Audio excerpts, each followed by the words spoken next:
Halo guys. Halo halo halo. Buset. Ya ini kok 80 ininya masih ada. Gak apa-apa sih sebenarnya. Ya ini aku ngebuka dokumen lama, dokumen yang sangat sangat lama sekali. Ini membuka dunia permotoran. Hidupku kepontang-panting ya cuy. Sebelumnya program, sekarang motor. Ya posisinya lagi di motor ya di motor gitu loh. Karena motorku sekarang kondisi udah di atas 100.000 kilometer bro. 100.000 kilometer. Dan sekarang itu tepatnya lebih ke 102 kalau nggak salah ya, 102.000 kilometer. Ntar aku pastiin dulu ya. Kayak sih aku siang tadi aku udah foto di 102 sih. Pokoknya kalau nyampe akhir tahun, kok 102 tuh yang ngaco.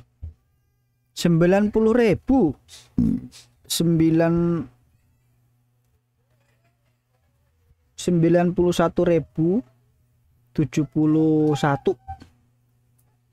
hampir 92.000 kok 100.000. Iya gitu. Jadi udah mendekati area ke area sana ya. Apa tuh Cherry ayah-ayah terus ini suruh megang balon terus diteriakin ayah-ayah itu mana lah.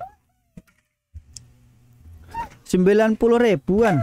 Jadi kalau sehari 150-an kilo lah. Kali 30 hari lah. Berarti dalam 2 bulan itu udah 100.000 kilo gitu loh maksudnya. Dan tadinya aku mau bongkar ya, membongkar area head itu di 90-an ribu lah. Harusnya sekarang udah dibongkar harusnya. Cuman nggak ada masalah gitu loh. Kayak kemarin aku lagi tester itu motor masih bisa jalan 110 km per jam cok. Nggak ngebul nggak apa ya, kalau kasar kayaknya ya normal-normal aja gitu-gitu aja sih ya. Tapi aku nggak mau itu harus nunggu rusak dulu gitu loh. Ya nyampe sekarang sebenarnya spare part itu aku cicil tuh udah dari lama, dari 2 tahun yang lalu aku udah beli spare part. Cuman kemarin aku punya spare part tuh hilang. Kayak spare part puli ya, itu spare part puli ada o-ringnya, terus laharnya dan yang lain tuh hilang semua, nggak tahu di mana. Aku cari satu kardus itu ada spare part semua itu hilang, nggak tahu kemana itu. Jadi sekarang itu aku lagi nyari yang mana ya, harus yang ini ya. Pokoknya ada lah, itu aku pengen nyari yang torsi. Jadi aku udah mulai mikir-mikir ke arah sana karena aku nggak mau ke bengkel, mau tak kerjain sendiri. Paling Sabtu Minggu lah, Sabtu Minggu aku bisa kerjain lah. Bisa apa enggak gitu. Kayak kalau ngelihat kondisinya ya bisa. Jadi aku butuh kunci torsi. Aku kunci torsi belum punya. Headnya belum ada. Aku mau rencana ganti ke headnya 150. Tergantung ada duitnya atau enggak sih.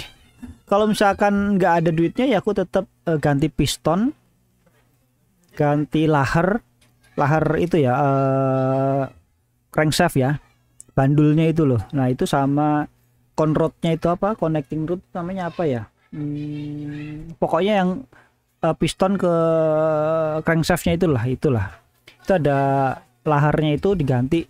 Pokoknya lahar dalamnya itu diganti total lah gitu intinya. Jadi itu lebih ke refreshment total gitu loh. Kalau misalkan bloknya masih bagus ya pakai yang 125 aja nggak masalah. Sama dibersih-bersihin lah gitu. Intinya sih ada penggantian total tuh di rantai keteng, piston set, piston kitnya, terus lahar kitnya. Jadi di bearingnya itu laharnya itu 2, di dalam itu diganti semua. Kalau ke bengkel tuh biayanya mahal biasanya cuk, di atas berapa kira-kira, mungkin di 600 700 mungkin 800-an mungkin area itu. Dan takutnya kayak aku masih kejebak di masa lalu sih. Aku selalu ke bengkel tuh jarang ketemu yang bener gitu loh cuy. Ada aja malah ada kerusakan yang lain gitu loh cuy. Mana ya, aku tuh udah punya sebenarnya. Ini lawas banget sih itu. apa part katalog ini ya.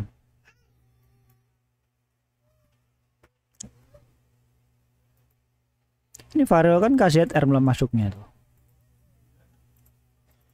Sama aja yang tadi ya. Jadi aku tuh punya motor tuh KZR yang dikasih lampu LED aja sih. Mana ya? Kayak sini. Oh, bukan loh.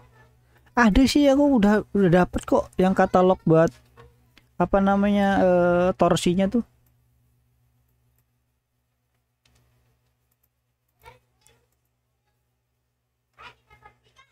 Nah ini nih. Katalog ini apa, manual book. Nah ini LED. Ini aku kan area headnya ini nih, combustion, betul nggak sih? Ini aku mau nyari nih, ini ada tekanan nih kayak gini nih, kunci-kunci itu berapa Newton meter ya itu kak, terus kunci berapa, kayak kunci sih aku udah lengkap sih sebenarnya sih, nggak ada masalah kalau kunci, cuman nyari posisi topnya gitu. Aku udah ada banyak video mesin-mesin kayak gini, jadi tinggal buka, tinggal pelajarin aja kayak gini nih. Kalau mau nyari apa ya, yang teknisi kayak gini nggak, sekarang susah kayaknya Cok. Jadi aku aneh kayak piston kayak gini, jadi aku mau ngebelah auto sih. Ini mesin mau tak bongkar sendiri, tak utuh, tak belah beneran. Karena aku mau ganti itu, ganti laharnya. Kalau lahar kayaknya sih pasti ke tukang bubut ya, nggak mungkin aku kerjain sendiri ya, pasti ada tenaga luar lah. Kayak apa, ngedein bloknya itu kan di quarter lah gitu. Aku bloknya ini, blok aku udah pakai yang 150, terus 150 itu berarti yang 57, sekian, 57,9 kalau nggak salah yang itu ya, yang 150 cc ya, yang dulu ya sekarang sama harusnya sih. Terus pistonnya kan nggak bisa pakai yang 150 Vario ya, piston aku pakai CS1, jadi yang versi 58 bukan 59, 58. Kenapa nggak langsung naik ke 59? Sayang Jo, nanti kali aja ada baret yang bisa di quarter ya, tak quarter aja gitu. Kalau misalkan yang 125 nanti masih oke, bisa di quarter, misalkan di deadline-nya aku nggak ada biaya ke arah sana ya, pilihannya kalau misalkan gini, logikanya gini, jujur kalau aku bawa orang atau bawa barang itu ngeden banget cuy, serius ngeden banget. Karena kan lalamu sekarang kan bawa orang kan, nah bawa orang aku ngerasa kayak motor tuh ngos-ngosan. Ketika ada orang gede banget atau barang, aku sekarang bawa barang gede-gede loh, ke Bogor tuh bawa barang gede banget aku bawa, karena ada prioritas. Masalahnya sekarang Lalam itu ada prioritas, nggak seperti dulu itu hanya ada reguler udah. Sekarang itu ada pooling, reguler, prioritas, sama argo petir. Nah di sini area-area sini nih yang barang gede-gede itu masuknya ke argo prioritas semua Cuk. Nah aku tuh mau ngincar ke arah sana. Nah di sini nih aku ngerasa feelingnya gini. Ini yang aku udah ngerasa ya, aku udah analis lah. Kalau ngomong feeling itu adalah nerka-nerka. Ini aku punya analis tuh berdasarkan data yang aku rasakan dan setiap hari lah gitu. Semakin cc-nya misalkan di ke 125 sekarang, 125 cc. Karena aku dulu kan pernah kayak 110 cc ya, zaman Honda Revo. Tapi sebelumnya downgrade sih sebenarnya sih, dari Jupiter Z 110 lah, bener ya, 110 ke 100 itu. Pikirku itu lebih irit ke 100 cc.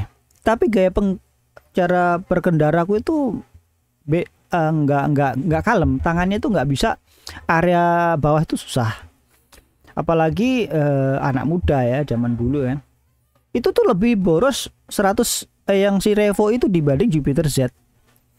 Nah lalu ketika pindah ke RX King yang lebih kenceng lagi, itu berasa kayak lu punya bensin 1 liter buat ini, kecepatan itu kayak worth it gitu, tenaganya gede, jalannya kenceng, itu kayak nggak, bukan boros gitu, cuma memang sedemikian itu gitu.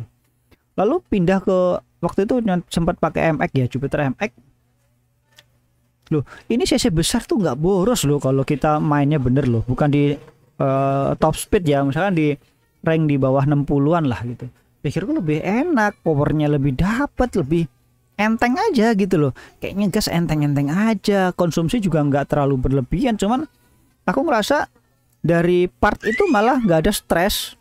Ketika kita main di CC kecil untuk mendapatkan power yang setara, itu stres di partnya itu lebih besar dibanding CC besar gitu loh. CC besar tuh ngangkat misalkan 50 atau 100 kilogram ya dibonceng, itu kalau CC besar tuh enteng-enteng aja, nggak usah ngeden.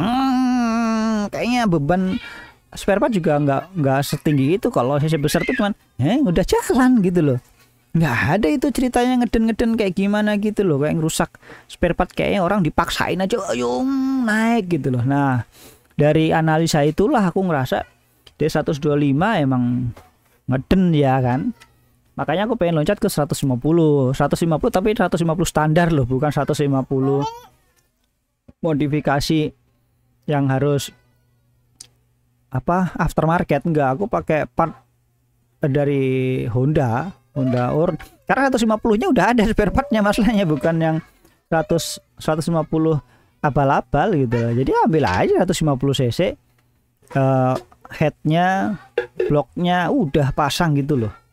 Tapi kan aku di area 100 ribuan nanti, rencana 100 ribuan kilometer kayak gini nih, rantai ketengnya ini pasti ganti, lidah tensionernya kanan atas bawah ganti, terus ini piston kitnya kan termasuk ini ya, ini apa ring pen dan yang lain-lain kan ganti semua, bloknya ganti, terus ini coil kayak ganti, nggak mungkin.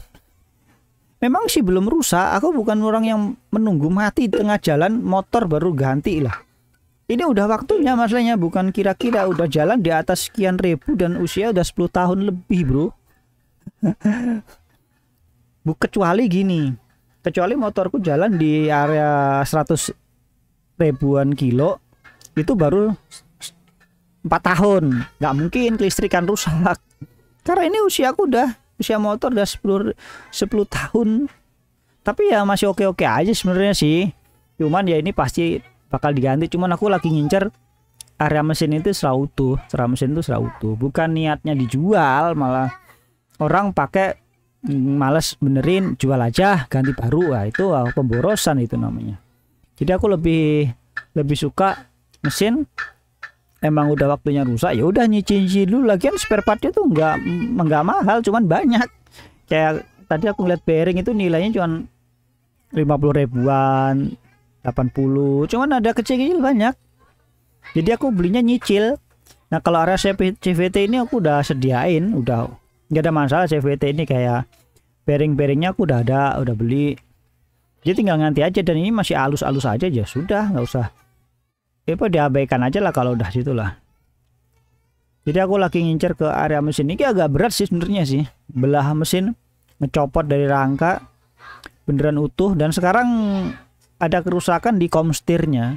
Komstirnya itu udah, ya aku tahan-tahan aja sih komstir sampai rusak aja sih, karena komstir itu ada bantalannya, ada nggak langsung ke sasis lah, ada satu setnya itu. Jadi kalau satu setnya udah nyampe rusak parah baru aku ganti. Kalau selama masih bisa dipakai di area yang enggak fatal, bukan di jantungnya, ya aku masih tahan-tahan aja. Selama masih bisa dihandle ya kenapa enggak sih gitu. Enggak terlalu rewel aku mah. Nah ini pokoknya aku fokus ke kayak gini nih. Ini 5 Newton. Jadi aku tuh, karena kalau ngencengin di area-area sini itu kalau nggak sama nanti apa ya, ada bocor, karena kan harus pakai coolant kan, bukan nggak pakai coolant. Nah ini kayak posisi topnya ini nih, ini harus tahu posisinya di top itu di mana posisinya gitu. Nah ini ada kunci di sini tuh, ini apa kunci 10 apa ini, jarak apa sih kayak gini, ngerti ini mesti dipelajari ini. Aku bukan mekanik banget sebenarnya sih, cuman ngerti lah. Kalau memahami kayak gini ya kita sama-sama belajar lah, ngerti lah. Nah ini nih ada posisi topnya nih T nih. Nah T ini jadi posisi top, pada centolan ini di magnet di sini, berarti posisi top. Jadi kalau mau dibongkar tuh harus diposisikan, harus sama persis, harus di top bukan di bottomnya. Jadi ada top dulu, masuk Terus ini kayaknya si roller juga kayaknya kalau misalkan muntah diganti, cuman di area roller atau cam nggak usah dipikirin dulu, pokoknya fokusnya ke area crankshaft dulu lah, pokoknya dibelah di case-nya itu, casingnya itu apa, mesinnya itu belah, ganti roller ganti bearing 3, pasang lagi, sisanya kalau misalkan pelatuknya udah aus ya tinggal diganti. Itu kan nggak bongkar total gitu loh. Yang total kan yang tadi area ini mesin ini, yang ini di sini nih, rantai keteng ini kan satu utuh, satu bungkus ini, piston dan yang lain itu satu bungkus. Jadi aku sekalian bongkar mau tak ganti semua. Dan apa yang terjadi ketika setelah mengganti itu semua, ya kan? Ini kok di sini ada 27 Newton meter ya, ditusuk satenya ya. Buset, 27 serius ya, bukan pakai 25. Ya sudah, aku sih ada sih yang manual sebenarnya.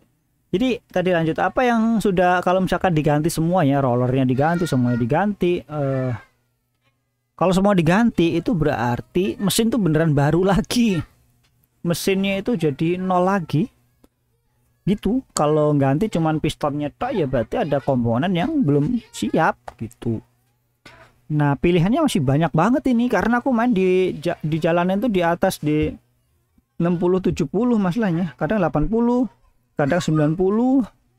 Kalau lagi nyalip kendaraan di kanan itu kenceng, apalagi jalan-jalan yang gede-gede, aduh gila sih, susah. Ya sudahlah, mampunya di kiri aja, sekarang aja udah bisa jalan, kenapa mesti terlalu apa namanya ngoyo gitu loh. Aku sih selalu berkepikiran seperti itu. Ini masih aku pertimbangkan sebenarnya antara ganti piston dan quarter aja, bearing-bearingnya nanti aja, nunggu oblak. Nah ini oblak ini aku takut sebenarnya sih, kerja 2 kali masalahnya. Kalau bearingnya udah oblak, nanti pistonnya geser, ngerusak dinding linier, ya kan, silindernya, pistonnya udah pasti rusak. Piston kitnya, kita ngomong piston seher, linearnya, terus bearingnya udah pasti ganti. Itu nanti kerjanya jadi 2 kali gitu loh. Ini ya karena akan tergantung duit kan. Tapi kalau misalkan aku cuman ganti itu toh ya nggak masalah sebenarnya, karena aku bisa kerjain sendiri. Tapi kerjaan sendiri kan nggak bisa seperti mekanik yang mereka udah tahu celahnya nih, baut-bautnya ini. Aku kan harus videoin dulu nih bongkarnya nih, ya kan, pindahin komputer dulu, terus part-partnya yang mana aja harus disiapin satu-satu nih.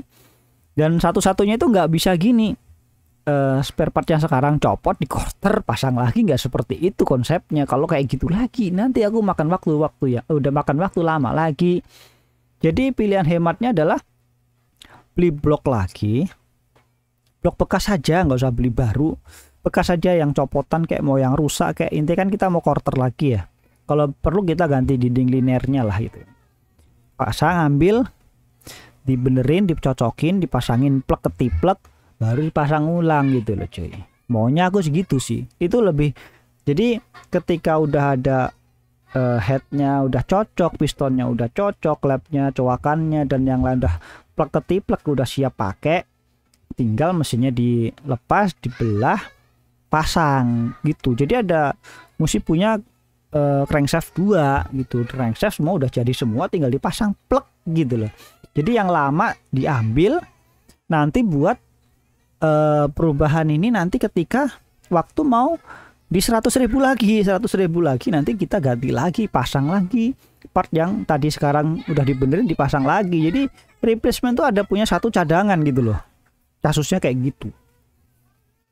Tapi kalau nggak seperti itu ya aku harus ke bengkel, di sana bisa 1-2 hari kan, turun mesin kan nggak 1 jam 2 jam kan, bisa 1-2 hari karena ada pengerjaannya kan, pekerjaan ke tukang bubut lah, ngantri lah, dan yang lain-lain itu lama di bengkel. Nanti aku di bengkel terlalu lama, aku nggak ada duit masalahnya buat muter lagi tuh cok. Jadi mikir-mikir lah itu kita ke area perbengkelan ini susah cari waktunya dulu, karena aku ngerjain juga paling Jumat sore mulai start kan, Jumat sore bisa atau Sabtu aku bisa start sampai pagi lagi, aku bisa kerja 24 jam itu kalau udah kayak gitu tuh. Kalau lagi ada gawean di sini udah pasti urgency ya, saya penting banget. Ya udah aku kerjain bisa nyampe berjam-jam situ, nggak kemana-mana untuk ngerjain itu ya. Cara teknis kayak gitu. Kayak aku programming kan, bikin program itu bisa nyampe 2 hari nggak tidur. Dia tidur mungkin ketiduran bisa ketiduran 1 jam 2 jam, habis itu bangun ngerjain lagi. Udah seperti itulah cara kerjanya yang udah nggak waras sebenarnya aku. Ini aku jadi pelajari, udah aku upload ke Drive, tinggal aku baca-baca sembari tiduran. Terus yang video juga ada tuh. Nah ini kayak gini nih tuh, bongkar-bongkar tuh ada tuh. Tuh bongkar mesin tuh, rakit udah aku siapin sebenarnya tuh. Tuh motor tune up sampai ini pasang, bongkar, pecah. Tuh cara belah mesin tuh banyak boy. Tuh kayak gini tuh, aku udah kumpulin tuh kayak gini tuh. Tuh minimum kalau misalkan aku ada salah langkah di area sini aku bisa koreksi gitu. Jadi aku siapin wadahnya dulu, waktunya apa ya, ngeliat dulu di mana celahnya gitu. Masalahnya kalau aku ngeliat ya emang mereka bener ini kayak gini tracker nih buat ngelepas crankshaftnya nih. Nah kayak gini apakah bisa dipalu apa enggak nih, kan sudah rusak. Kenapa kita nggak palu aja gitu loh, ngerti nggak sih maksudnya? Ini kan kita udah mau ganti, udah nggak balance lagi ya kan, ya udah dipalu aja, digedor aja udah. Tapi kan kita nggak tahu nih bisa rusak nggak kesini gitu. Atau pakai air impact, apa sih namanya, buat hammer impact apa itu yang derut itu loh. Itu ngerusak atau enggak? Harusnya sih ngerusak, cuman harusnya kelepas lebih gampang sih daripada pakai tracker sih. Tapi ada duit lagi di area sana. Ya mikirnya sih simpelnya gini sih cuy. Daripada misalkan gini, untuk ke bengkel ya ngebongkar semuanya, benerin semuanya itu misalkan 800 sampai 1 jutaan lah. Turun mesin total ganti semuanya masalahnya. Sama spare part lah. Untuk ongkos ke bengkelnya itulah aku ngincer tuh ongkos. Kalau misalkan ongkos ke bengkelnya nilainya 800 sampai 1 jutaan itu, kita investasikan ke alat bengkelnya itu sendiri. Terus aku mau belajar ke arah sana gitu loh. Karena alat bengkel tuh nanti akan kepake lagi, nggak mungkin gitu. Dan aku ngerasa ya, oke, mungkin spare part yang sekarang itu nggak bisa bertahan di 100.000 kilometer gitu. Mungkin kita kurangi 20% di 80.000 kilometer. Berarti dengan kondisi seperti itu setiap 2 tahun aku tuh nanti bisa turun mesin coy. Kalau aku iya mau gimana, aku tuh udah fokus di jalanan, nggak mungkin pergi dari sana, mau gimana lagi gitu loh. Kalau setiap hari aku jalan di 150 kilo ya, dikali 3.600 hari ya, tuh udah 500 tahun 500 kilo gitu loh. 500.000 kilo, weh bener gak sih? Salah atau jangan. 50 kali ya kira ngambil rata-rata, kadang aku sehari bisa 200 kilo cuma saya, dikali 30 lah, sebulan tuh 4.500 ya, dikali 12 tuh sebulan 54.000 kilo. Selama setahun 54.000 kali 2, nah selama 2 tahun sekali aku bongkar mesin coba. Hah? Ya ini aku ngurir berapa tahun, hitung aja. Kalau aku terakhir mulai ngurir awal-awal kan di 2022an aku udah mulai kenal jalanan. 2023 aku udah fokus. 2024 aku udah fokus juga. 2023 2024 fokus kan. Sempat break kan 2025 ya, akhir 24 sih sebenarnya, akhir 2024 sampai bulan 7 apa 7 kemarin ya aku di rumah yang ngerjain program trading dan yang lain-lain. Dan sekarang kan aku full lagi di jalanan lagi. Dan ya udah pasti udah ketemu, logikanya udah pasti, karena emang polanya seperti itu. Kenapa aku nyicil spare part itu ya karena setiap 2 tahun aku pasti turun mesin, bolah mesin setiap tahun. 2 tahun sekali aku ganti bearing, ganti blok, ganti yang lain-lain. Udah seperti itu mekanismenya. Itu bukan kerusakan, emang itu namanya perawatan. Kalau aku melihatnya sih kayak gitu. Kalau kerusakan itu adalah sebelum waktunya ganti itu rusak atau bermasalah itu, atau ada kerusakan, itu namanya rusak, nggak sesuai dengan waktunya gitu, itu namanya kerusakan sih gitu cuy. Oke gitu aja bro ceritanya bro, panjang bro curhatnya cuy. Thank you. Mana stopnya?